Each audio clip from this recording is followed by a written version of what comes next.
Hey, hey, it's Ray Langley at your service. Virtual entertainer and wolf girl extraordinaire, welcome to today's reading stream.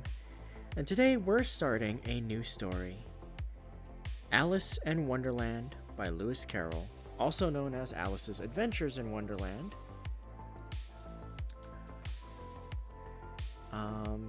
Yeah.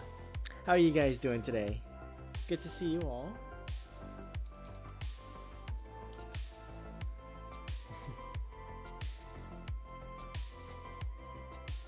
As always, I am reading from the Project Gutenberg Public Domain Archive. So I've gone ahead and pasted it in chat so that you guys can follow along. Also reminds me I should update my description so that I can have it as part of the. Anyway, but yeah, how is everyone doing? Read this a long time ago. Had a small breakdown trying to fix a plushie. I'm sorry. I hope you were able to get it fixed.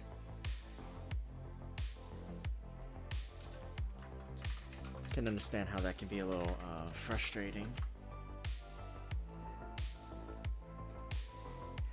The link that I pasted over should take you to the story, and there's also the illustrations throughout the story. So. We'll be able to look at the illustrations together.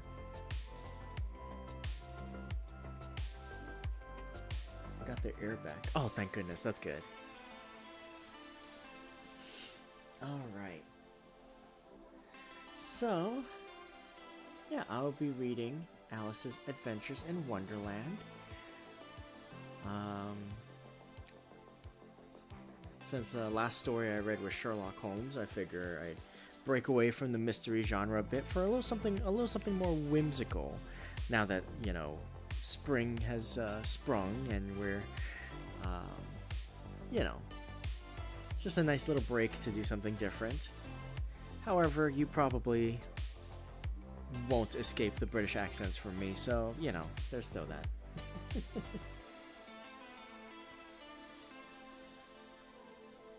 BGM is a bit loud. Alright, let me go ahead and fix that real quick.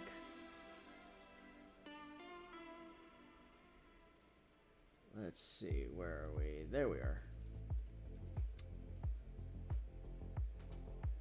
So this is the one where we all wear goth makeup and made by the dude that worked on the Funny Doom map? No, not yet. Not yet.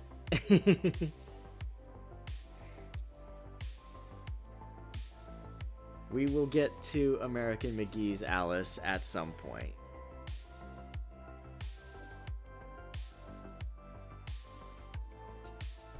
We'll do a whole bunch of 3D platforming and grim up the whole place in due time. But for now, I figure it would be nice to visit the actual original story. Because I haven't really done many like fantasy books in my streams. I mostly do a lot of mystery stuff and a little heavy stuff. So let's try to fix that a little bit.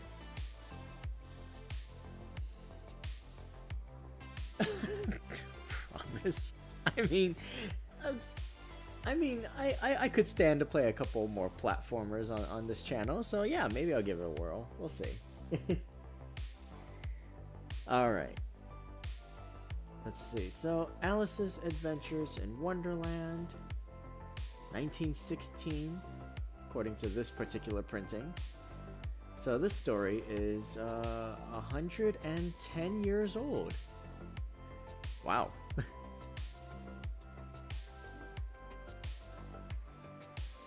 Accidentally zoomed screen. Alright, as usual, as per the norm with this channel, all voices are done by Vibes, by me. One woman performance. Things may change here and there between sessions, between paragraphs if I feel like it. But I'm going to do my best to give a decent performance of the characters and overall create a nice, immersive, atmospheric story.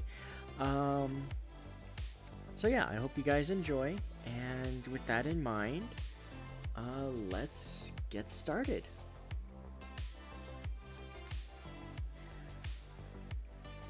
We'll go ahead and go down the rabbit hole, and I don't mean the Deco 27 song.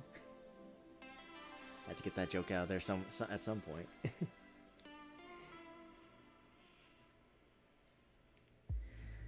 Alright. Alice's Adventures in Wonderland. Chapter 1. Down the Rabbit Hole.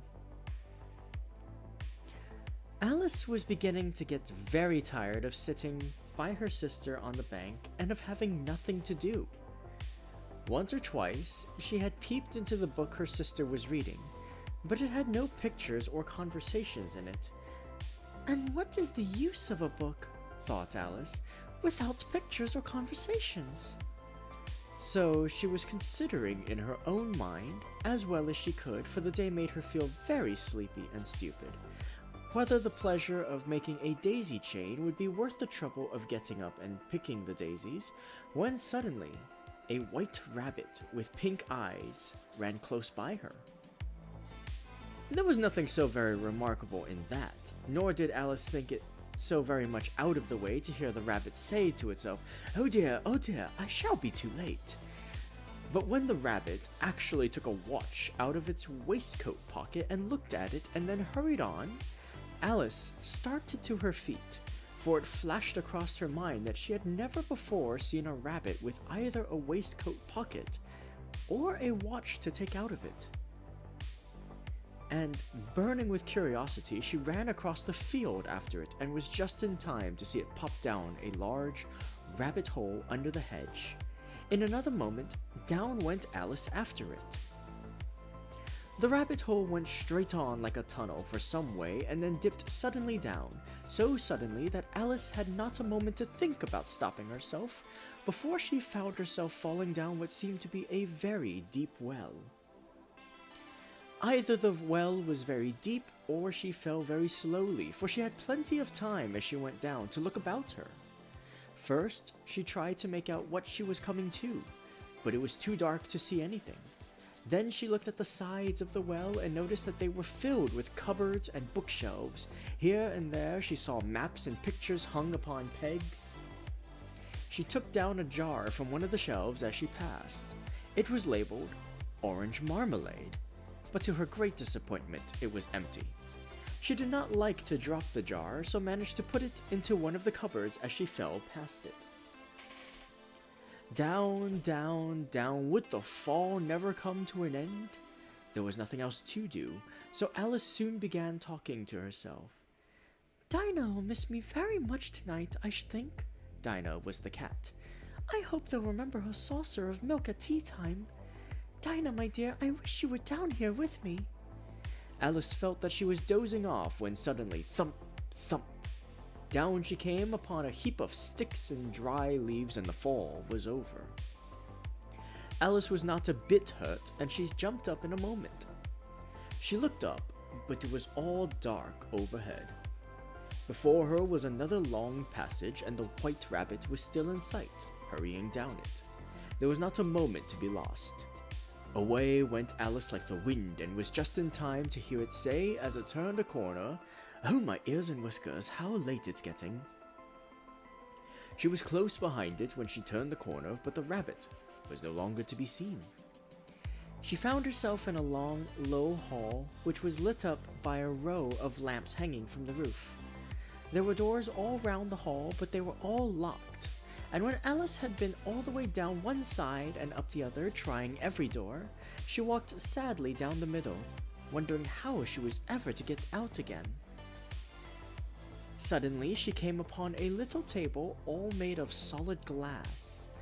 There was nothing on it but a tiny golden key, and Alice's first idea was that this might belong to one of the doors of the hall. But alas, either the locks were too large or the key was too small, but at any rate it would not open any of them. However, on the second time round she came upon a low curtain she had not noticed before, and behind it was a little door about 15 inches high. She tried the little golden key in the lock, and to her great delight, it fitted.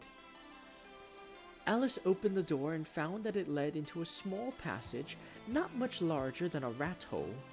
She knelt down and looked along the passage into the loveliest garden you ever saw. How she longed to get out of that dark hall and wander about among those beds of bright flowers and those cool fountains, but she could not even get her head through the doorway. "Oh," said Alice, "how I wish I could shut up like a telescope. I think I could if I only knew how to begin." Alice went back to the table, half hoping she might find another key on it, or at any rate a book of rules for shutting people up like telescopes. This time she found a little bottle on it, "which certainly was not here before," said Alice, and tied round the neck of the bottle was a paper label with the words "Drink Me" beautifully printed on it in large letters.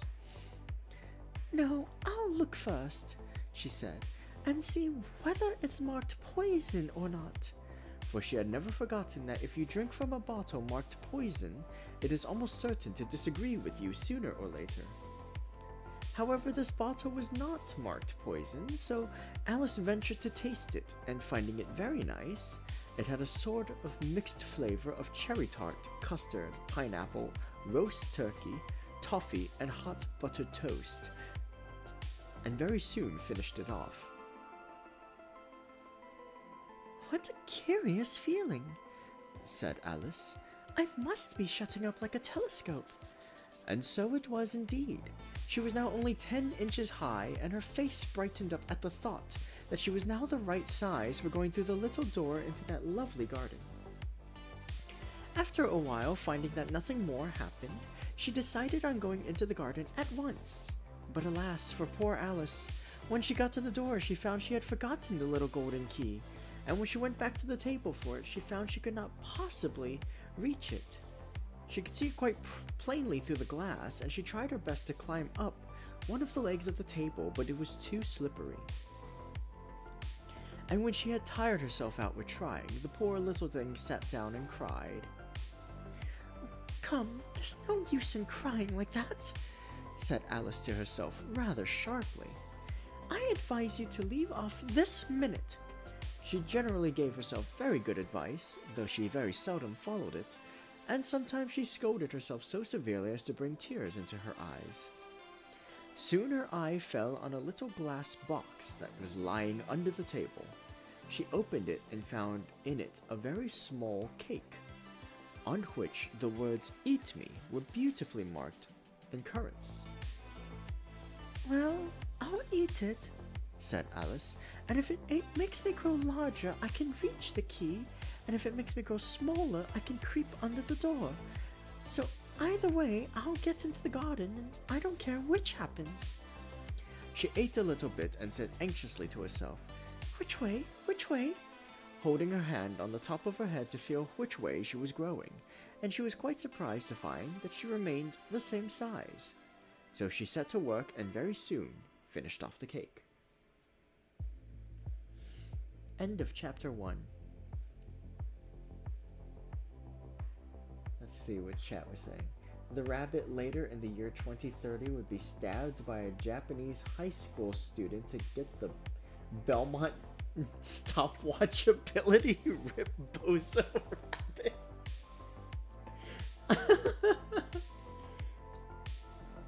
Survival instincts of a rock. Like, she just chased after a rabbit and just flung herself into the nearest rabbit hole. One, she fit into that. Two, she ended up in a loading screen. Three, why did she fling herself headfirst into a rabbit hole? Whatever. That's a mix of flavors. Yeah, I was like, at first I was like, oh, that sounds kind of tasty. Like, you know, cherry tart, custard, pineapple. I can kind of get that. It's, you know, sweet, you know, very like fruity. And then you added roast turkey, toffee, and hot buttered toast. And I was like, okay, what? A drink that's just the entire Thanksgiving dinner, or what? What the hell?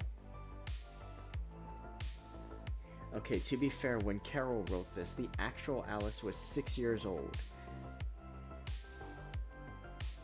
Can 6-year-olds fit into rabbit holes? Because I've seen rabbit holes, and they're pretty small. And even a 6-year-old is relatively large compared to a rabbit hole. Anyway. If the rabbit's fat enough. Okay. Alright, let's continue. Chapter 2. The Pool of Tears. "Curiouser and curiouser," cried Alice. She was so much surprised that for the moment she quite forgot how to speak good English. "Now I'm opening out like the largest telescope that ever was. Goodbye, feet. Oh, my poor little feet, I wonder who will put on your shoes and stockings for you now, dears. I shall be a great deal too far off to trouble myself about you." Just at this moment her head struck against the roof of the hole. In fact, she was now rather more than 9 feet high, and she at once took up the little golden key and hurried off to the garden door. Poor Alice. It was as much as she could do, lying down on one side to look through into the garden with one eye. But to get through was more hopeless than ever. She sat down and began to cry again. She went on shedding gallons of tears until there was a large pool all round her and reaching half down the hall. After a time she heard a little pattering of feet in the distance, and she hastily dried her eyes to see what was coming. It was the White Rabbit returning, splendidly dressed, with a pair of white kid gloves in one hand and a large fan in the other. He came trotting along in a great hurry, muttering to himself, "Oh, the Duchess, the Duchess! Oh, won't she be savage if I've kept her waiting?" When the rabbit came near her, Alice began in a low, timid voice, "If you please, sir." The rabbit started violently, dropped the white kid gloves and the fan, and scurried away into the darkness as hard as he could go. Alice took up the fan and gloves, and she kept fanning herself all the time. She went on talking. "Dear, dear, how queer everything is today. And yesterday things went on just as usual. Was I the same when I got up this morning? But if I'm not the same, the next question is, who in the world am I? Oh, that's the great puzzle." As she said this, she looked down at her hands, and was surprised to see that she had put on one of the rabbit's little white kid gloves while she was talking. "How can I have done that?" she thought. "I must be growing small again." She got up and went to the table to measure herself by it, and found that she was now about 2 feet high, and was going on shrinking rapidly. She soon found out that the cause of this was the fan she was holding, and she dropped it hastily, just in time to save herself from shrinking away altogether. "That was a narrow escape," said Alice, a good deal frightened at the sudden change, but very glad to find herself still in existence. "And now for the garden." And she ran with all speed back to the little door, but alas, the little door was shut again, and the little golden key was lying on the glass table as before. "Things are worse than ever," thought the poor child, "for I was never so small as this before, never." As she said these words, her foot slipped, and in another moment, splash, she was up to her chin in salt water. Her first idea was that she had somehow fallen into the sea. However, she soon made out that she was in the pool of tears, which she had wept when she was 9 feet high. Just then she heard something splashing about in the pool a little way off, and she swam nearer to see what it was. She soon made out that it was only a mouse that had slipped in like herself. "Would it be of any use now," thought Alice, "to speak to this mouse? Everything is so out of the way down here that I should think very likely it can talk. At any rate, there's no harm in trying." So she began, "Oh, mouse, do you know the way out of this pool? I'm very tired of swimming about here, oh mouse." The mouse looked at her rather inquisitively and seemed to her to wink with one of its little eyes, but it said nothing. Perhaps it doesn't understand English, thought Alice. I dare say it's a French mouse, come over with William the Conqueror. So she began again. Où est ma chatte? Which was the first sentence in her French lesson book. The mouse gave a sudden leap out of the water and seemed to quiver all over with fright. Oh, I beg your pardon, cried Alice hastily, afraid that she had hurt the poor animal's feelings. I quite forgot you didn't like cats. Not like cats, cried the mouse in a shrill, passionate voice. Would you like cats if you were me? Well, perhaps not, said Alice in a soothing tone. Don't be angry about it, and yet I wish I could show you our cat Dinah. I think you'd take a fancy to cats, if you could only see her. She's such a dear, quiet thing. The mouse was bristling all over, and she felt certain it must be really offended. We won't talk about her any more if you'd rather not. We indeed, cried the mouse, who was trembling down to the end of its tail. As if I would talk on such a subject. Our family always hated cats. Nasty, low, vulgar things. Don't let me hear the name again. I won't indeed, said Alice, in a great hurry to change the subject of conversation. Are you fond of dogs? There's such a nice little dog near our house. I should like to show you. It kills all the rats and, oh dear, cried Alice in a sorrowful tone, I'm afraid I've offended it again. For the mouse was swimming away from her as far as it could go, and making quite a commotion in the pool as it went. So she called softly after it, Mouse dear, do come back again, and we won't talk about cats or dogs either if you don't like them. When the mouse heard this, it turned round and swam slowly back to her.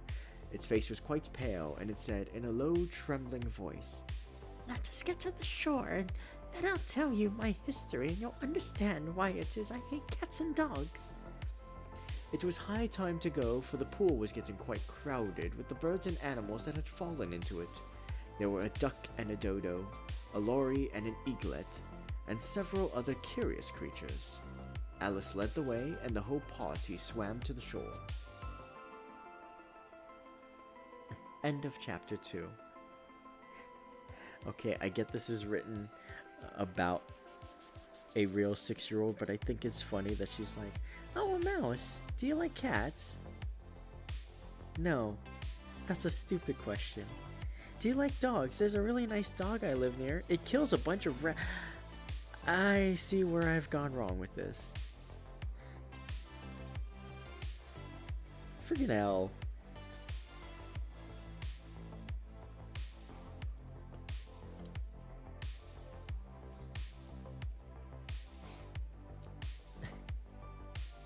Good job, Alice. Good job.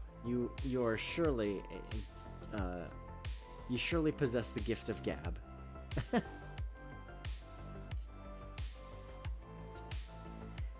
There are 10 chapters in this printing, by the way, so we'll see how far we get. We might be able to do the whole thing. Chapter 3. A caucus race and a long tail. They were indeed a queer-looking party that assembled on the bank, the birds with draggled feathers, the animals with their fur clinging close to them and all dripping wet, cross and uncomfortable. The first question, of course, was how to get dry again. They had a consultation about this, and after a few minutes, it seemed quite natural to Alice to find herself talking familiarly with them, as if she had known them all her life. At last, the mouse, who seemed to be a person of some authority among them, called out, Sit down, all of you, and listen to me. I'll soon make you dry enough. They all sat down at once, in a large ring with the mouse in the middle. Ahem, said the mouse with an important air. Are you all ready? This is the driest thing I know. Silence all round, if you please. William the Conqueror, whose cause was favored by the Pope, was soon submitted to by the English, who wanted leaders, and had been of late much accustomed to usurpation and reconquest. Edwin and Morcar, the Earls of Mercia and Northumbria. Ugh, said the lorry with a shiver. And even Steggen, the patriotic Archbishop of Canterbury, found it advisable. Found what? Said the duck. Found it, the mouse replied rather crossly. Of course you know what it means. I know what it means well enough when I find a thing, said the duck. It's generally a frog or a worm. The question is, what did the Archbishop find? The mouse did not notice this question, but hurriedly went on. Found it advisable to go with Edgar Atheling to meet William and offer him the crown. How are you getting on now, my dear? It continued, turning to Alice as it spoke. As wet as ever, said Alice in a melancholy tone. It doesn't seem to dry me at all. In that case, said the dodo solemnly, rising to its feet, I move that the meeting adjourn for the immediate adoption of more energetic remedies. Speak English, said the eaglet. I don't know the meaning of half those long words, and what's more, I don't believe you do either. What I was going to say, said the dodo in an offended tone, is that the best thing to get us dry would be a caucus race. What is a caucus race? Said Alice. Why, said the dodo, the best way to explain it is to do it. First it marked out a race course in a sort of circle, and then all the party were placed along the course here and there. There was no 1, 2, 3 and away, but they began running when they liked and left off when they liked, so that it was not easy to know when the race was over. However, when they had been running half an hour or so and were quite dry again, the dodo suddenly called out, The race is over! And they all crowded round it, panting and asking, But who has won? This question the dodo could not answer without a great deal of thought. At last it said, Everybody has won, and all must have prizes. But who is to give the prizes? Quite a chorus of voices asked. Why, she, of course, said the dodo, pointing to Alice with one finger, and the whole party at once crowded round her, calling out in a confused way, Prizes! Prizes! Alice had no idea what to do, and in despair, she put her hand into her pocket and pulled out a box of comfits. Luckily, the salt water had not got into it. And handed them round as prizes. There was exactly one apiece all round. The next thing was to eat the comfits. This caused some noise and confusion, as the large birds complained that they could not taste theirs, and the small ones choked and had to be patted on the back. However, it was over at last, and they sat down again in a ring and begged the mouse to tell them something more. You promised to tell me your history, you know, said Alice, and why it is you hate C and D, she added in a whisper, half afraid that it would be offended again. Mine is a long and sad tale, said the mouse, turning to Alice and sighing. It is a long tale, certainly, said Alice, looking down with wonder at the mouse's tail. But why do you call it sad? And she kept on puzzling about it while the mouse was speaking, so that her idea of the tale was something like this.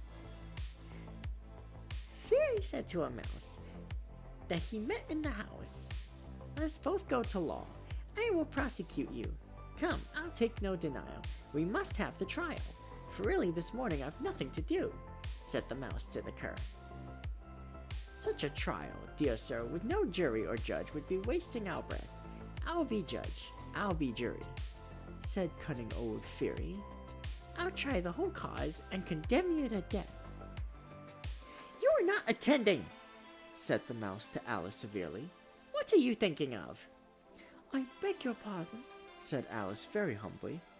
You had got to the fifth bend, I think.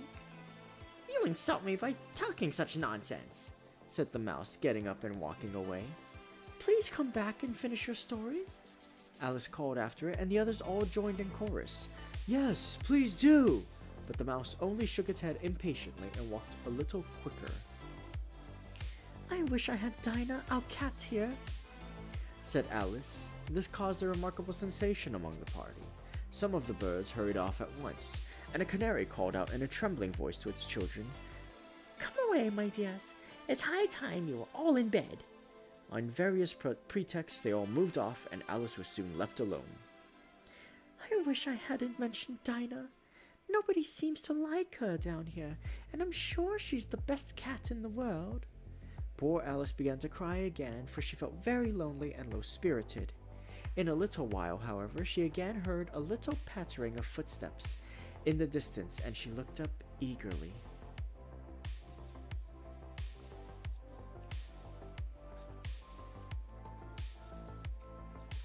End of chapter 3. Not that long for what I remember. Through the looking glass is the big one. Ah. Queer looking party points at Brainiacs and Youngsters.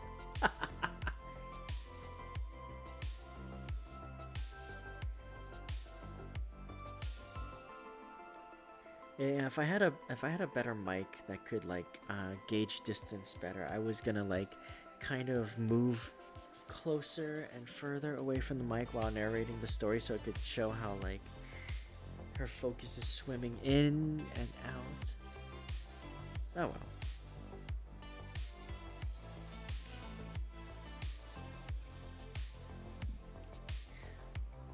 Chapter 4. The rabbit sends in a little bill. It was the white rabbit, trotting slowly back again and looking anxiously about as it went, as if it had lost something. Alice heard it muttering to itself. The Duchess, oh my dear paws, oh my fur and whiskers, she'll get me executed as sure as ferrets are ferrets. Where can I have dropped them, I wonder? Alice guessed in a moment that it was looking for the fan and the pair of white kid gloves, and she very good-naturedly began hunting about for them, but they were nowhere to be seen. Everything seemed to have changed since her swim in the pool, and the great hall with the glass table and the little door had vanished completely. Very soon the rabbit noticed Alice and called to her in an angry tone. "Why, Marianne, what are you doing out here? Run home this moment and fetch me a pair of gloves and a fan, quick now!" "He took me for his housemaid," said Alice as she ran off. "How surprised he'll be when he finds out who I am." As she said this, she came upon a neat little house, on the door of which was a bright brass plate with the name W. Rabbit engraved upon it. She went in without knocking and hurried upstairs, in great fear lest she should meet the real Mary Ann and be turned out of the house before she had found the fan and gloves.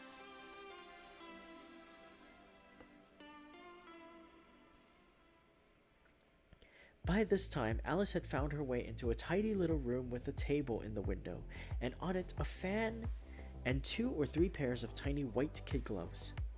She took up the fan and a pair of the gloves and was just going to leave the room when her eyes fell upon a little bottle that stood near the looking glass. She uncorked it and put it to her lips, saying to herself, "I do hope it'll make me grow large again, for really I'm quite tired of being such a tiny little thing." Before she had drunk half the bottle, she found her head pressing against the ceiling and had to stoop to save her neck from being broken. She hastily put down the bottle, remarking, "That's quite enough.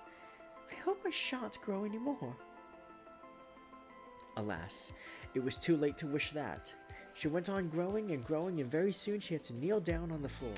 Still she went on growing, and as a last resource, she put one arm out of the window and one foot up the chimney and said to herself, "Now I can do no more.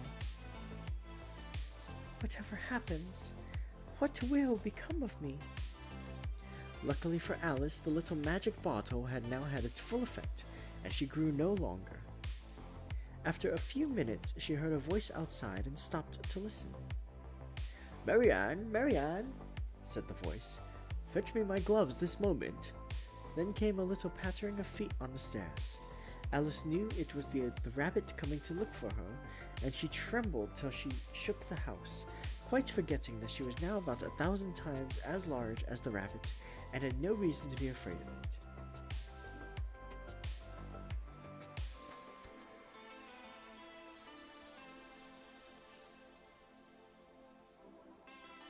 Presently the rabbit came up to the door and tried to open it, but as the door opened inwards and Alice's elbow was pressed hard against it, that attempt proved a failure. Alice heard it say to herself, "Then I'll go round and get in at the window." "That you won't," thought Alice, and after waiting till she fancied she heard the rabbit just under the window, she suddenly spread out her hand and made a snatch in the air. She did not get hold of anything, but she heard a little shriek and a fall and a crash of broken glass, from which she concluded it was just possible it had fallen into a cucumber frame or something of that sort.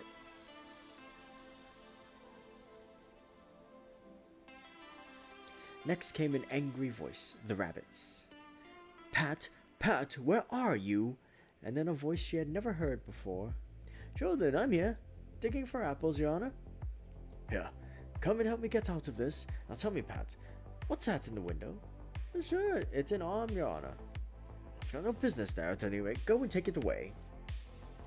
There was a long silence after this, and Alice could only hear whispers now and then, and at last she spread out her hand again and made another snatch in the air. This time there were 2 little shrieks and more sounds of broken glass. "I wonder what they'll do next," thought Alice. "As for pulling me out of the window, I only wish they could." She waited for some time without hearing anything more. At last came a rumbling of little cartwheels and the sound of a good many voices all talking together. She made out the words, "Where's the other ladder? Bill's got the other." "Bill? Here, Bill. Will the roof bear? Who's to go down the chimney?" "Hey, I shan't. You do it." "Here, Bill. The master says you've got to go down the chimney."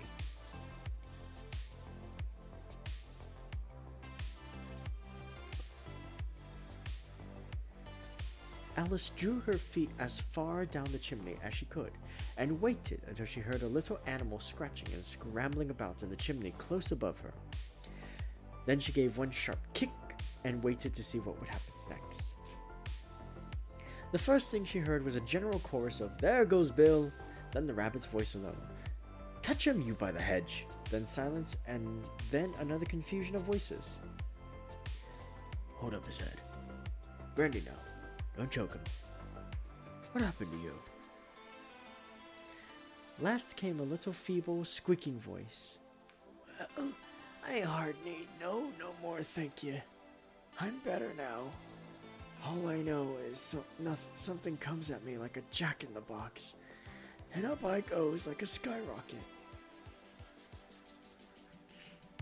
After a minute or 2 of silence, they began moving about again, and Alice heard the rabbit say, "A barrowful will do, to begin with." "Barrowful of what?" thought Alice.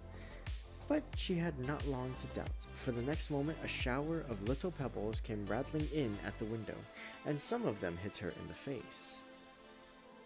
Alice noticed with some surprise that the petals were all turning into little cakes as they lay on the floor, and a bright idea came into her head. "If I eat one of those cakes," she thought, "it's sure to make some change in my size."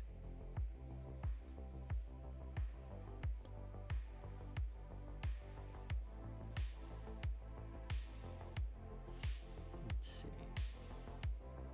Where did it go? Oh, there it is. So she swallowed one of the cakes and was delighted to find that she had begun shrinking directly. As soon as she was small enough to get through the door, she ran out of the house and found quite a crowd of little animals and birds waiting outside. They all made a rush at Alice the moment she appeared, but she ran off as hard as she could, and soon found herself safe in a thick wood. "The first thing I've got to do," said Alice to herself as she wandered about in the wood, "is to grow to my right size again, and the second thing is to find my way into that lovely garden. I suppose I ought to eat or drink something or other, but the great question is, what?" Alice looked all around her at the flowers and the blades of grass, but she could not see anything that looked like the right thing to eat or drink under the circumstances.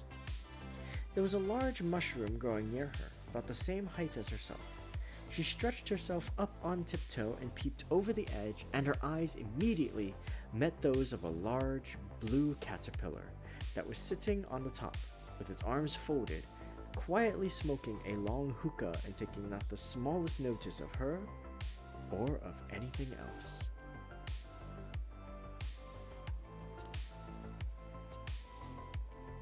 End of chapter 4.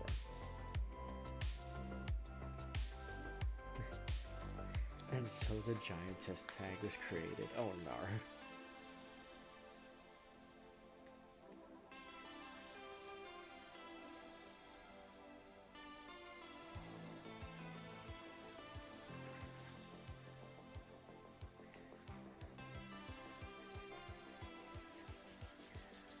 Let's see. Chapter 5. Advice from a Caterpillar. At last the caterpillar took the hookah out of its mouth and addressed Alice in a languid, sleepy voice. "Who are you?" said the caterpillar. Alice replied rather shyly, I hardly know, sir. Just at present. At least I know who I was when I got up this morning, but I think I must have changed several times since then." "What do you mean by that?" said the caterpillar sternly. "Explain yourself." "I can't explain myself, I'm afraid, sir," said Alice, "because I'm not myself, you see. Being so many different sizes in a day is very confusing." She drew herself up and said very gravely, "I think you ought to tell me who you are first." "Why?" said the caterpillar. As Alice could not think of any good reason, and the caterpillar seemed to be in a very unpleasant state of mind, she turned away. "Come back," the caterpillar called after her. "I have something important to say." Alice turned and came back again. "Keep your temper," said the caterpillar. "Is that all?" said Alice, swallowing down her anger as well she could. "No," said the caterpillar. It unfolded its arms, took the hookah out of its mouth again, and said, "Oh, you think I changed, do you?" "I'm afraid I am, sir," said Alice. "I can't remember things as I used, and I don't keep the same size for 10 minutes together." "What size do you want to be?" asked the caterpillar. "Oh, I'm not particular as to size," Alice hastily replied. "Only one doesn't like changing so often, you know. I should like to be a little larger, sir, if you wouldn't mind," said Alice. 3 inches is such a wretched height to be." "It's a very good height indeed," said the caterpillar angrily, rearing itself upright as it spoke. It was exactly 3 inches high. In a minute or two, the caterpillar got down off the mushroom and crawled away into the grass, merely remarking as it went, "One side will make you grow taller, and the other side will make you grow shorter." "One side of what? The other side of what?" thought Alice to herself. "Of the mushroom," said the caterpillar, just as if she had asked it aloud, and in another moment it was out of sight.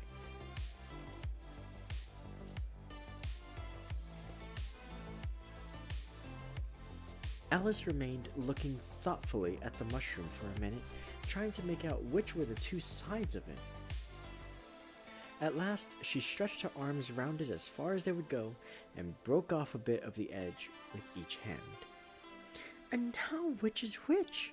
she said to herself, and nibbled a little of the right-hand bit to try the effect. The next moment she felt a violent blow underneath her chin. It had struck her foot. She was a good deal frightened by this very sudden change, as she was shrinking rapidly. So she set to work at once to eat some of the other bit. Her chin was pressed so closely against her foot that there was hardly room to open her mouth, but she did it at last, and managed to swallow a morsel of the left-hand bit. "Come. My head's free at last," said Alice, but all she could see, when she looked down, was an immense length of neck, which seemed to rise like a stalk out of a sea of green leaves that lay far below her.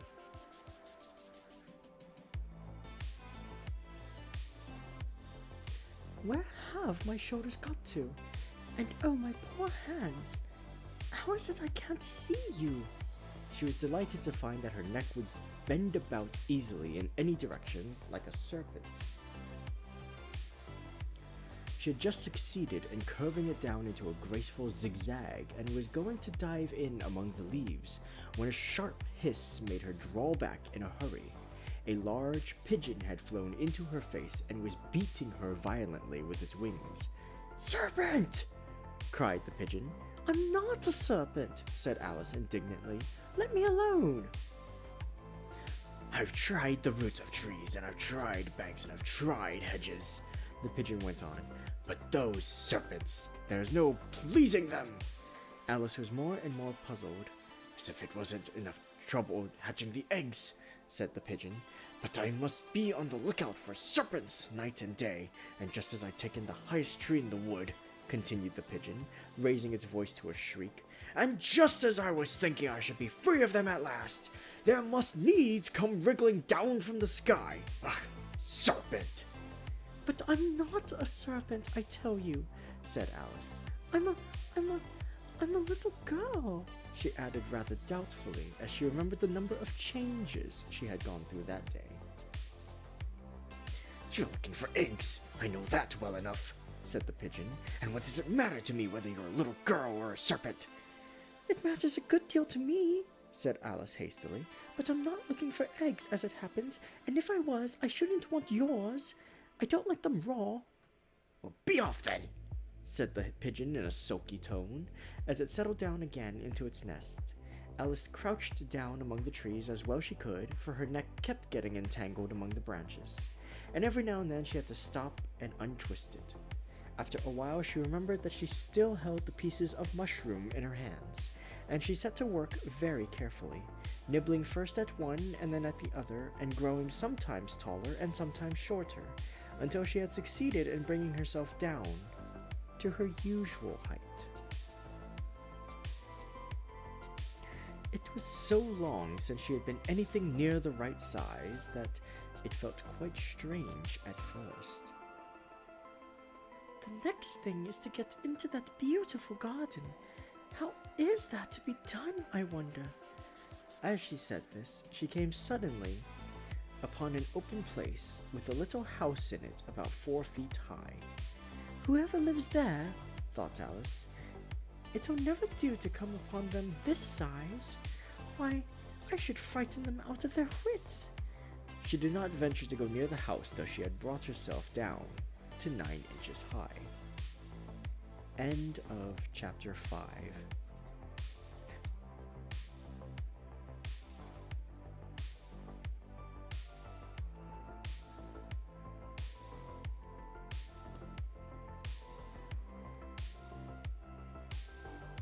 What the heck? I don't remember. This is a joke, obviously, but I don't remember her turning into a freaking giraffe in the movies.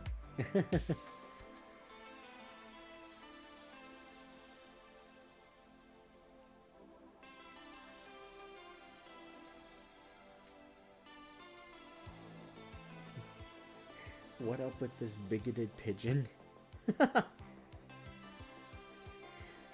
Yeah, that pigeon was very not friendly. Jesus, the illustration. Yeah, I know, right? There she is, just the Alice Brontosaurus. Guess it was too much for the animators. Yeah, I guess it was also kind of a bit of a filler moment. And they're like, do we have to animate the bit where she turns into a giant long neck something? And they were fighting back and forth in the boardroom, and the storyboarders were fighting, and the script writer was fighting, and it almost came to blows, and then someone went, "Stop. We don't have to do that bit."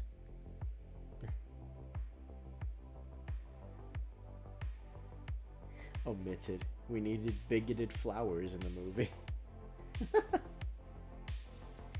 Alright, we are halfway through, so I'm going to get some water real quick. I will be right back, and we'll continue on to Chapter 6.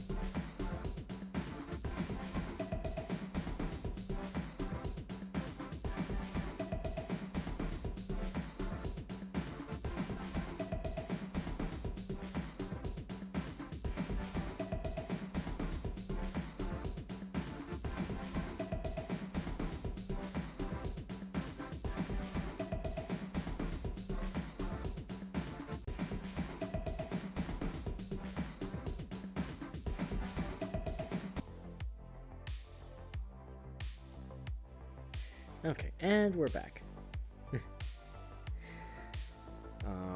Let's see.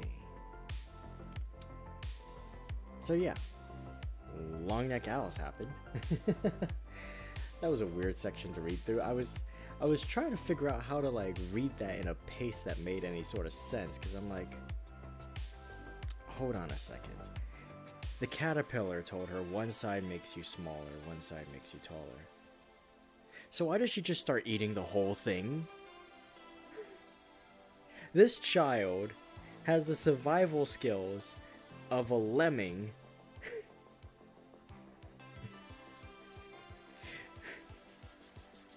mixed with a blind rat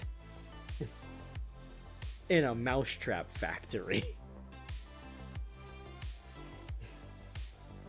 I have a better idea. Let's add a horrible story about clams and a walrus. What?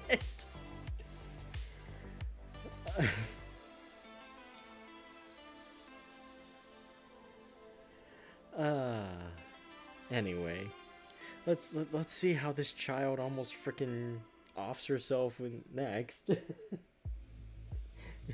Hey, do this thing very carefully. Do it recklessly and just shove things into my freaking mouth? Yeah, let's do it. Chomp. Explodes.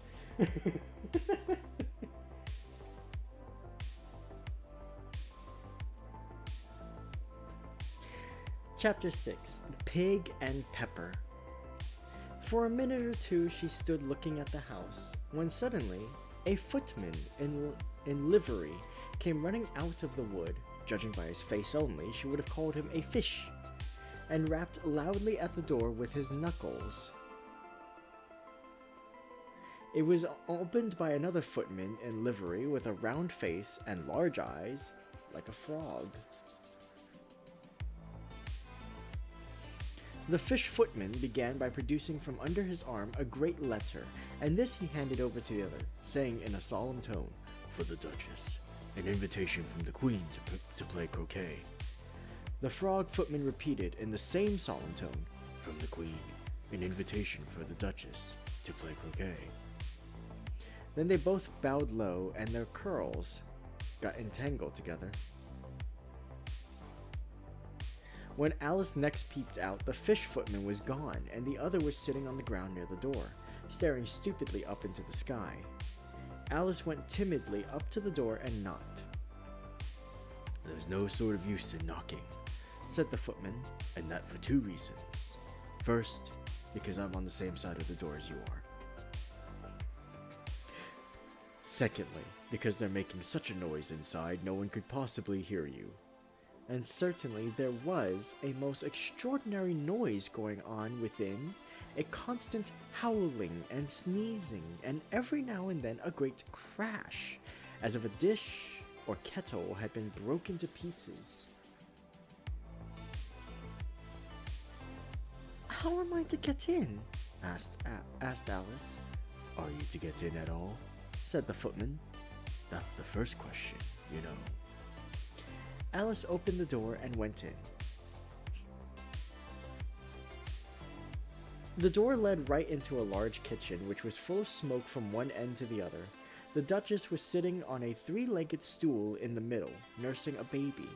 The cook was leaning over the fire, stirring a large cauldron which seemed to be full of soup.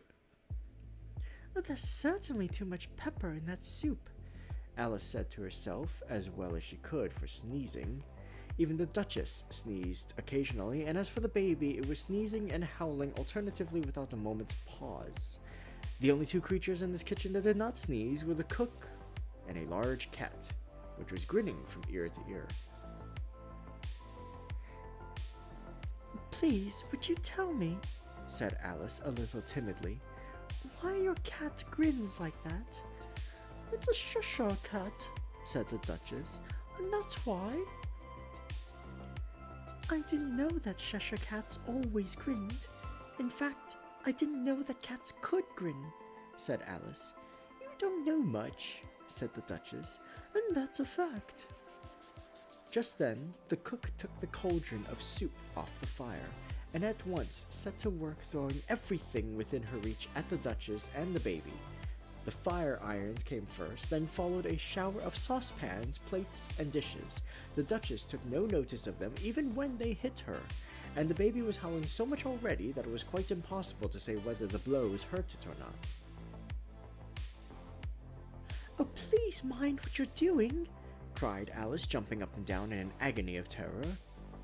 "Here, you may nurse it a bit if you like," the Duchess said to Alice, flinging the baby at her as she spoke. "I must go and get ready to play croquet with the Queen," and she hurried out of the room. Alice caught the baby with some difficulty, as it was a queer-shaped little creature, and held out its arms and legs in all directions. "If I don't take this child away with me," thought Alice, "they're sure to kill it in a day or two. Wouldn't it be murder to leave it behind?" She said the last words out loud, and the little thing grunted in reply. "If you're going to turn into a pig, my dear," said Alice, "I'll have nothing more to do with you. Mind now." Alice was just beginning to think to herself, "Now what am I to do with this creature when I get it home?" When it grunted again so violently that Alice looked down into its face in some alarm. This time there could be no mistake about it. It was neither more nor less than a pig. So she set the little creature down and felt quite relieved to see it trot away quietly into the wood. Alice was a little startled by seeing the Cheshire Cat sitting on a bough of a tree a few yards off. The cat only grinned when it saw her. "Cheshire Puss," began Alice rather timidly, "would you please tell me which way I ought to go from here?" "In that direction," the cat said, waving the right paw round, "lives a hatter, and in that direction," waving the other paw, "lives a March hare. Visit either you like. They're both mad." "But I don't want to go among mad people," Alice remarked. "Oh, you can't help that," said the cat. "We're all mad here. And do you play croquet with the Queen today?" "I should like it very much," said Alice, "but I haven't been invited yet." "You'll see me there," said the cat, and vanished. Alice had not gone much farther before she came in sight of the house of the March Hare. It was so large a house that she did not like to go near till she had nibbled some more of the left-hand bit of mushroom.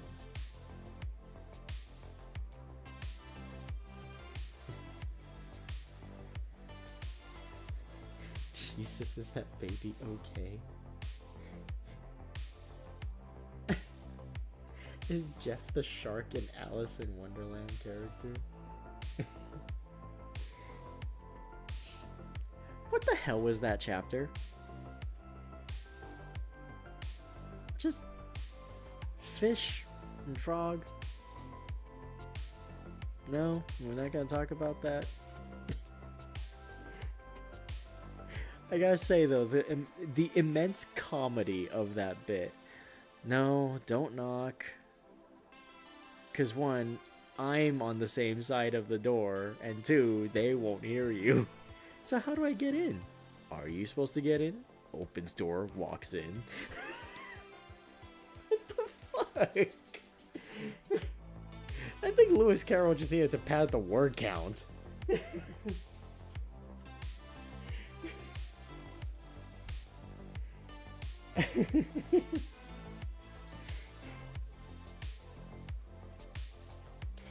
Alright. Chapter 7, A Mad Tea Party. There was a table set out under a tree in front of the house, and the March Hare and the Hatter were having tea at it. A dormouse was sitting between them, fast asleep. The table was a large one, but the three were all crowded together at one corner of it. "No room! No room!" they cried out when they saw Alice coming. "There's plenty of room," said Alice indignantly, and she sat down in a large armchair at one end of the table.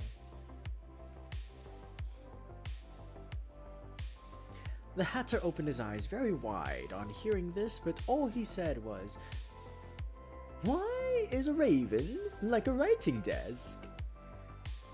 I'm glad they've begun asking riddles. I believe I can guess that, she added aloud. Do you mean that you think you can find out the answer to it? Said the March Hare. Exactly so, said Alice.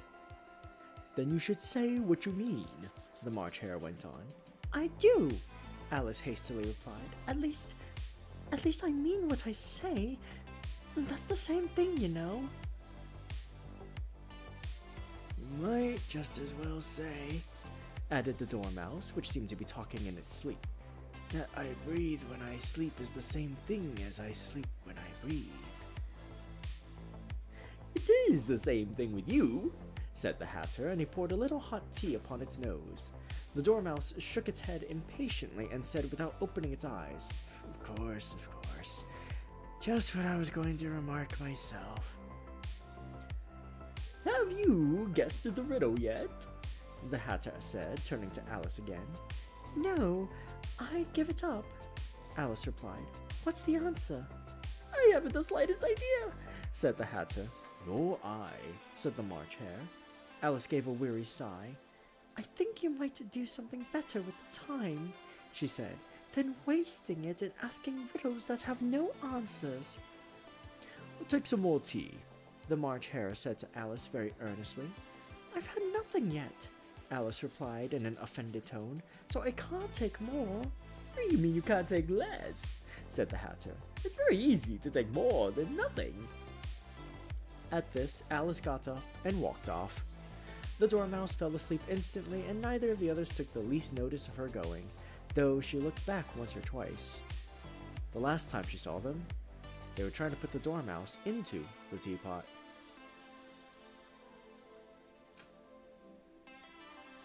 At any rate, I'll never go there again, said Alice as she picked her way through the wood. It's the stupidest tea party I ever was at in all my life. Just as she said this, she noticed that one of the trees had a door leading right into it. Well, that's very curious, she thought. I think I may as well go in at once. And in she went. Once more, she found herself in the long hall and close to the little glass table. Taking the little golden key, she unlocked the door that led into the garden. Then she set to work nibbling at the mushroom. She had kept a piece of it in her pocket, till she was about a foot high. Then she walked down the little passage, and then she found herself at last in the beautiful garden, among the bright flower beds and the cool fountains. End of chapter 7. Kind of amazing how quick that section is in the book. That's usually the part that most people remember and make a big deal about. But no, she just sits down there for 2 minutes, gets sort of weirdly, harangued by these nonsense makers, and then just goes, well, this is dumb, and leaves. Alice really went, if it sucks, hit the bricks.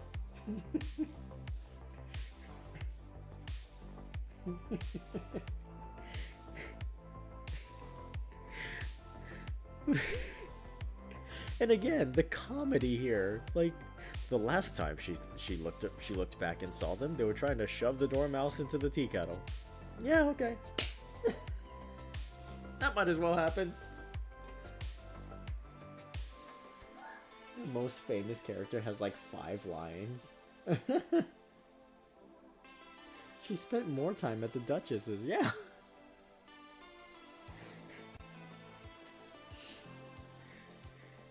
Okay, Chapter 8. The Queen's Croquet Ground. A large rose tree stood near the entrance of the garden. The roses growing on it were white, but there were 3 gardeners at it, busily painting them red. Suddenly their eyes chanced to fall upon Alice as she stood watching them. "Would you tell me, please," said Alice, a little timidly, "why you are painting those roses?"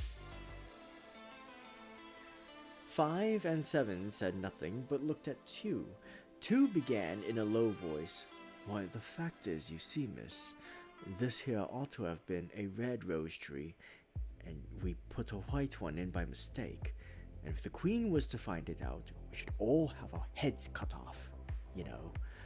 So you see, miss, we're doing our best afore she comes to... At this moment, Five, who had been anxiously looking across the garden, called out, "The Queen! The Queen!" And the 3 gardeners instantly threw themselves flat upon their faces. There was a sound of many footsteps, and Alice looked round, eager to see the Queen.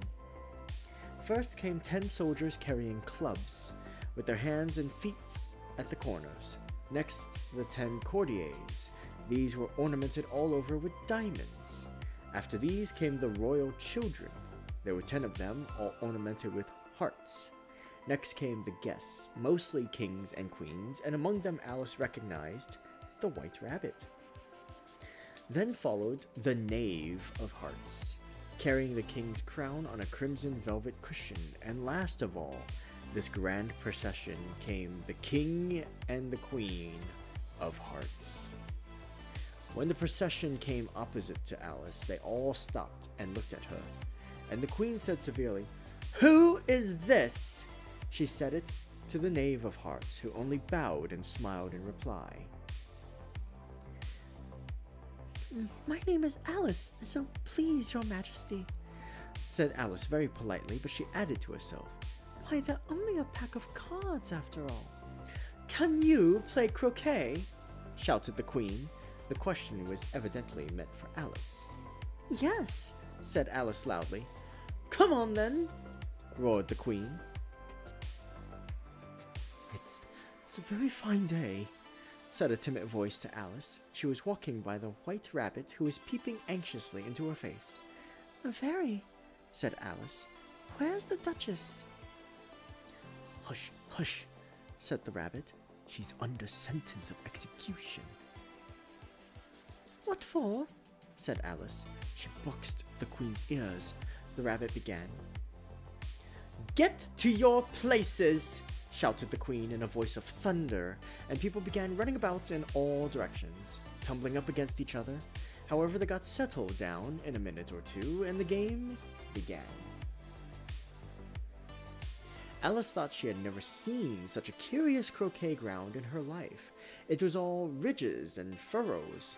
The croquet bars were live hedgehogs, and the mallets live flamingos, and the soldiers had to double themselves up and stand on their hands and feet to make the arches. The players all played at once without waiting for turns, quarreling all the while and fighting for the hedgehogs. And in a very short time, the Queen was in a furious passion and went stamping about and shouting, "Off with his head!" or "Off with her head!" about once in a minute. "They're dreadfully fond of beheading people here," thought Alice. "The great wonder is that there's anyone left alive." She was looking about for some way of escape when she noticed a curious appearance in the air. "It's the Cheshire Cat," she said to herself. "Now I shall have somebody to talk to." "How are you getting on?" said the cat. "I don't think they play at all fairly," Alice said in a rather complaining tone, "and they all quarrel so dreadfully one can't hear oneself speak, and they don't seem to have any rules in particular." "That would be like the Queen," said the cat in a low voice. "Not at all," said Alice. Alice thought she might as well go back and see how the game was going on, so she went off in search of her hedgehog. The hedgehog was engaged in a fight with another hedgehog, which seemed to Alice an excellent opportunity for croqueting one of them with the other. The only difficulty was that her flamingo was gone across to the other side of the garden, where Alice could see it trying, in a helpless sort of way, to fly up into a tree. She caught the flamingo and tucked it away under her arm that it might not escape again. Just then, Alice ran across the Duchess, who was now out of prison. She tucked her arm affectionately into Alice's, and they walked off together. Alice was very glad to find her in such a pleasant temper. She was a little startled, however, when she heard the voice of the Duchess close to her ear. "You're thinking about something, my dear, and that makes you forget to talk." "The game's going on rather better now," Alice said, by way of keeping up the conversation a little. "'Tis so," said the Duchess, "and the moral of that is, oh, 'tis love that makes the world go round." Somebody said, Alice whispered, that it's done by everybody minding his own business.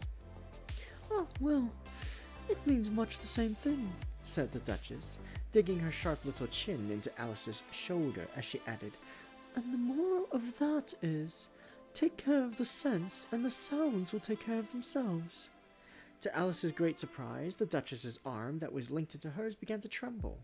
Alice looked up and there stood the Queen in front of them, with her arms folded, frowning like a thunderstorm. Now, I give you fair warning, shouted the Queen, stamping on the ground as she spoke. Either you or your head must be off, and that in about half no time. Take your choice. The Duchess took her choice and was gone in a moment. Let's go on with the game, the Queen said to Alice, and Alice was too much frightened to say a word, but slowly followed her back to the croquet ground. All the time they were playing, the Queen never left off quarreling with the other players and shouting, "Off with his head!" or "Off with her head!" By the end of half an hour or so, all the players, except the King, the Queen, and Alice, were in custody of the soldiers and under sentence of execution. Then the Queen left off, quite out of breath, and walked away with Alice. Alice heard the King say in a low voice to the company generally, "You are all pardoned." Suddenly the cry, "The trial's beginning!" was heard in the distance, and Alice ran along with the others.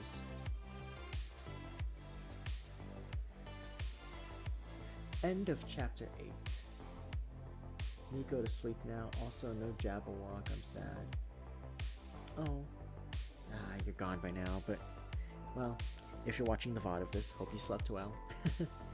Thank you for stopping by. This conversation was like two people having two different conversations. Yeah. Chapter 9. Who stole the tarts? The King and Queen of Hearts were seated on their throne when they arrived, with a great crowd assembled about them, all sorts of little birds and beasts, as well as the whole pack of cards. The knave was standing before them, with a soldier on each side to guard him, and near the king was the white rabbit, with a trumpet in one hand and a scroll of parchment in the other. In the very middle of the court was a table with a large dish of tarts upon it. "I'd wish they'd get the trial done," Alice thought, "and hand round the refreshments." The judge, by the way, was the king, and he wore his crown over his great wig. "That's the jury box," thought Alice. "And those 12 creatures, some were animals and some were birds, I suppose they are the jurors." Just then the white rabbit cried out, "Silence in the court!" "Herald, read the accusation," said the king. On this, the white rabbit blew 3 blasts on the trumpet, then unrolled the parchment scroll and read as follows. "The Queen of Hearts, she made some tarts, all on a summer day. The Knave of Hearts, he stole those tarts, and took them quite away." "Call the first witness," said the king, and the white rabbit blew 3 blasts on the trumpet and called out, "First witness!" The first witness was the Hatter. He came in with a teacup in one hand and a piece of bread and butter in the other. "You ought to have finished," said the king. "When did you begin?" The Hatter looked at the March Hare, who had followed him into the court, arm in arm with the Dormouse. 14th of March, I think it was," he said. "Give your evidence," said the king, "and don't be nervous or I'll have you executed on the spot." This did not seem to encourage the witness at all. He kept shifting from one foot to the other, looking uneasily at the queen, and in his confusion, he bit a large piece out of his teacup instead of the bread and butter. Just at this moment, Alice felt a very curious sensation. She was beginning to grow larger again. The miserable Hatter dropped his teacup and bread and butter and went down on one knee. "I'm a poor man, your majesty," he began. "You're a very, very poor speaker," said the king. "You may go," said the king, and the Hatter hurriedly left the court. "Call the next witness," said the king. The next witness was the Duchess's cook. She carried the pepper box in her hand, and the people near the door began sneezing all at once. "Give your evidence," said the king. "Shan't," said the cook. The king looked anxiously at the White Rabbit, who said in a low voice, Your Majesty must cross-examine this witness. Well, if I must, I must. the king said. What are tarts made of? Pepper mostly. Said the cook. For some minutes, the whole court was in confusion, and by the time they had settled down again, the cook had disappeared. Never mind. Said the king. Call the next witness. Alice watched the White Rabbit as he fumbled over his list.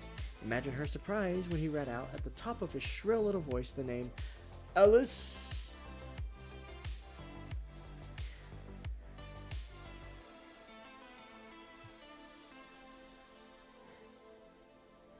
End of chapter 9. And that bit reminds me of one of my favorite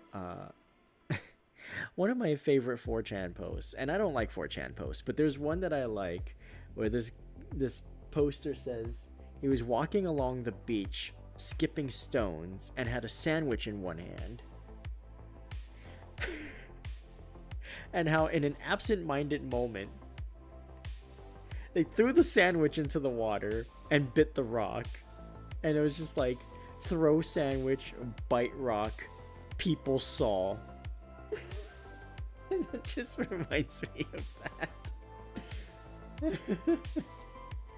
Is this what playing Ace Attorney on Benadryl feels like? Maybe I should take some Benadryl and find out. I'm kidding, I'm not gonna do that.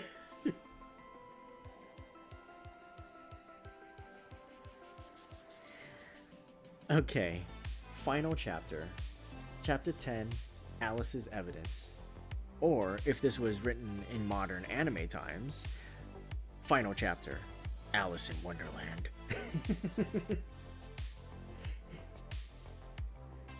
Here. Cried Alice. She jumped up in such a hurry that she tipped over the jury box, upsetting all the jurymen onto the heads of the crowd below. Oh, I beg your pardon, She exclaimed in a tone of great dismay. The trial cannot proceed, Said the king, until all the jurymen are back in their proper places. All. He repeated with great emphasis, looking hard at Alice. What do you know about this business? The king said to Alice. Nothing whatever, Said Alice. The king then read from his book. Rule 42. All persons more than a mile high to leave the court. I'm not a mile high, Said Alice. Nearly 2 miles high, said the queen. Well, I shan't go at any rate, Said Alice. The king turned pale and shut his notebook hastily. Consider your verdict, He said to the jury in a low, trembling voice. There's more evidence to come yet, please, Your Majesty, Said the White Rabbit, jumping up in a great hurry. This paper has just been picked up. It seems to be a letter written by the prisoner to somebody. He unfolded the paper as he spoke and said, It isn't a letter after all. It's a set of verses. Please, Your Majesty, said the knave. I didn't write it and I can't prove that I did. There's no name signed at the end. You must have meant some mischief, or else you'd have signed your name like an honest man, said the king. There was a general clapping of hands at this. Read them, he added, turning to the White Rabbit. There was dead silence in the court, whilst the White Rabbit read out the verses. That's the most important piece of evidence we've heard yet, said the king. I don't believe there's an atom of meaning in it, ventured Alice. If there's no meaning in it, said the king, that saves a world of trouble, you know, as we needn't try to find any. Let the jury consider their verdict. No, no, said the queen. Sentence first, a verdict afterwards. Stuff and nonsense, said Alice loudly. The idea of having the sentence first. Hold your tongue, said the queen, turning purple. I won't, said Alice. Off with her head, the queen shouted at the top of her voice. Nobody moved. Who cares for you? said Alice. She had grown to her full size by this time. You're nothing but a pack of cards. At this, the whole pack rose up in the air and came flying down upon her. She gave a little scream, half of fright and half of anger, and tried to beat them off and found herself lying on the bank, with her head in the lap of her sister, who was gently brushing away some dead leaves that had fluttered down from the trees upon her face. Wake up, Alice dear, said her sister. Why, What a long sleep you've had. Oh, I've had such a curious dream, said Alice, and she told her sister, as well as she could remember them, all these strange adventures of hers that you have just been reading about. Alice got up and ran off, thinking while she ran, as well she might, what a wonderful dream it had been.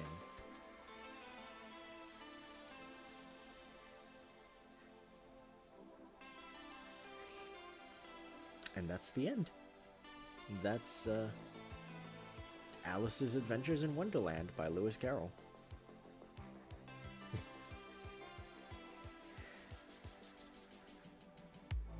So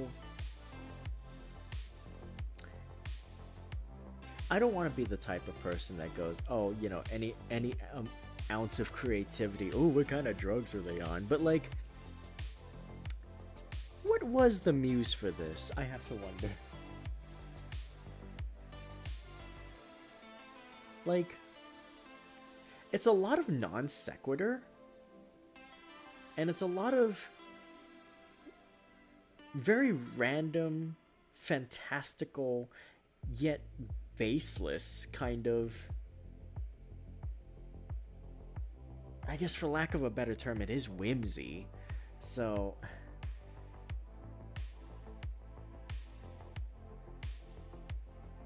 Victorian cocaine?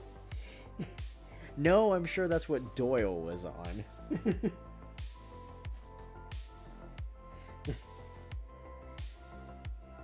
I mean, Victorian mushrooms, maybe? No, I'm just kidding. No, but like, again, I don't want to discredit creativity as, oh, this could only have been made while someone was intoxicated or messed up or whatever. But like, I'm legitimately curious as to how someone arrives at these. And even more importantly, the guts on an author to explain literally none of it. I think a lot of people like to pit J.R.R. Tolkien and C.S. Lewis when it comes to dichotomies of writing. But I think that while C.S. Lewis may not have put quite as much thought into his world building as J.R.R. Tolkien did, there is a level of world building there, a level of consistency and rules. The true other side of the spectrum to J.R.R. Tolkien, just based on my experience with this work alone, would be Lewis Carroll.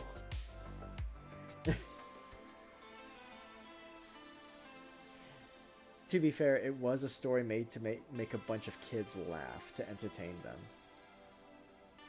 And if I remember correctly, Carroll took notes and ideas from the kids as well. Oh, okay. So, got it. This wasn't at all a, like, story. This wasn't in the sense that, like, there was no sitting down and brainstorming. This was the older equivalent of, it's a collaborative shitpost. That's what it was. It's a collaborative shitpost.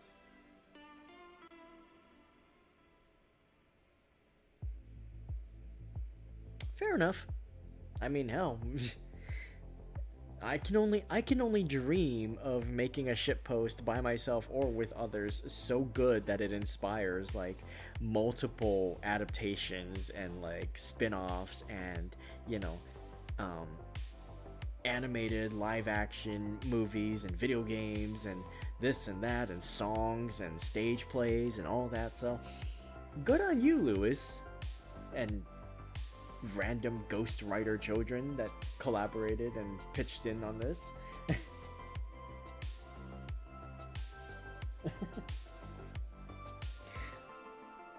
I mean, as far as success goes, you can't ask for an easier way to have it happen. So, and hey, you know, I had fun reading it. If you had fun listening to it, if you had fun revisiting it and reading it and looking at the illustrations and all that, then so much the better, you know.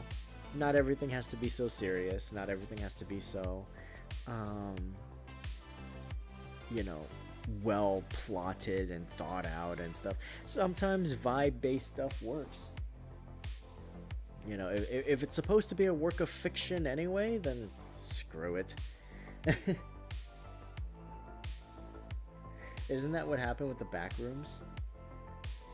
Yeah, I guess like the back rooms, SCPs, and all that stuff. That sort of also became a more communal effort. So it was very fun. Yeah, it was. It was. I had fun reading it. A lot of fun. Just sort of touching on a simpler story. I mean, as some of you made mention of in the chat earlier, Through the Looking Glass is the more like in-depth one. So maybe at a future point I will read that one, and we'll see where we go from there. But yeah, that was pretty fun. I'm glad I read it. I hope you guys liked the voices. I hope you guys liked the narration. You know, it's not truly an audiobook experience, because obviously I'm like rambling and yapping in between chapters and stuff, but I hope that you guys, if you guys have this on in the background, either live right now or as a VOD, then, you know, I hope you get something out of it. I hope it's a lot of fun for you to listen to, because, yeah, I enjoyed reading this to you. So,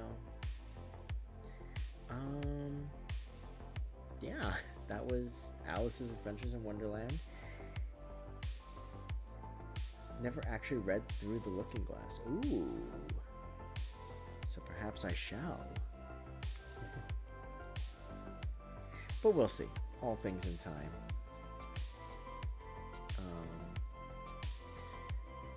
Well, my wonderful Rainiacs and Langsters, this is my last stream for the week. After this, I will make the schedule for next week and communicate with you guys what's going on. I have a special stream in mind coming very soon. I just need to nail down some details. But I'm very much looking forward to putting that together for you guys. So, and before anyone asks, it's not the 100 subscriber special. I am still figuring out what I'm going to do for that, but I do have another special stream in mind. So, look forward to that.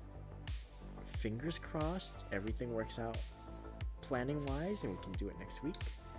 But yeah.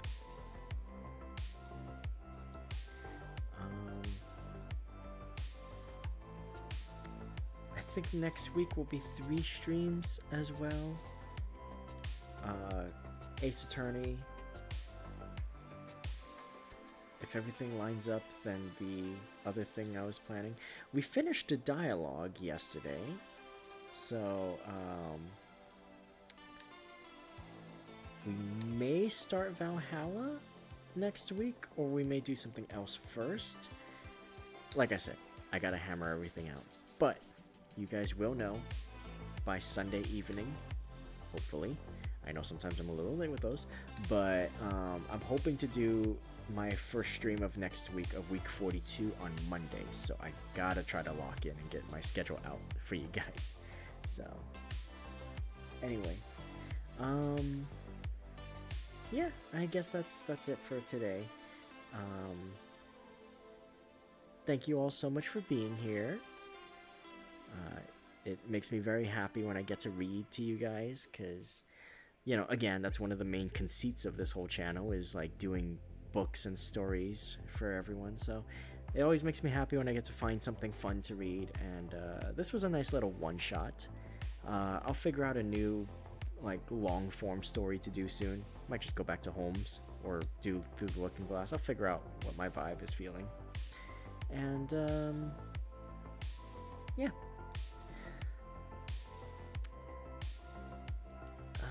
think I'm missing anything. I don't think I am. Yeah, I don't think I'm missing anything. Okay. Well, then, it's that time. So, until I see you guys next, make sure to eat well, stay hydrated, and get lots of good rest. Be kind to yourselves and be excellent to each other. And of course, have a radiant rest of your night. And as always, remember to unshrimp yourselves. This has been Ray Langley, virtual entertainer and wolf girl extraordinaire, and I will see you next time. Bye-bye!